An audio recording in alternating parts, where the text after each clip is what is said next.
Alors, question de Sylvain. Avez-vous déjà envisagé de rejoindre le MoDem? Je vous sens plus en phase avec leurs idées, dit-il. Je suis assez en phase, mon cher Sylvain, avec le MoDem, c'est vrai. Ce que je n'aime pas dans la campagne de François Bayrou, c'est qu'elle est très franco-française. Je lui reproche de ne pas être assez intéressé à l'évolution du monde, à ce qu'est aujourd'hui le Brésil, la Chine, l'Inde. Les pays continents sont en train de bouleverser notre monde. Et nous, nous voyons bien que c'est au moment où les pays continents émergent que notre continent, nous, l'Europe, montre son extrême fragilité. Donc je pense qu'il nous faut une Europe très forte et je pense qu'il faut être vraiment au regard de l'horizon mondial que sont notamment les BRICS, le Brésil, la Russie, l'Inde, la Chine et l'Afrique du Sud.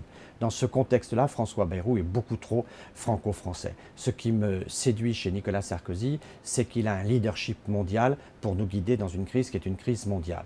Et donc, aussi bien François Hollande que François Bayrou me semble être beaucoup trop franco-français. Mais j'aime bien dans la culture du MoDem cette tempérance, cette modération qui fait qu'on cherche toujours à rassembler plutôt qu'à diviser. Et la société française, c'est une société qu'il faut rassembler. Quand j'étais Premier ministre, je disais souvent que la France est en cristal, elle est très fragile, et donc il faut être très attentif à ne pas la brutaliser.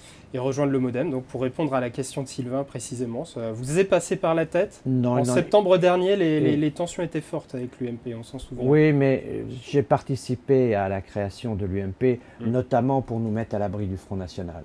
Et donc je pense que si l'UMP redevenait divisée, si la majorité était à nouveau éclatée, on risquerait de se trouver avec un Front National menaçant.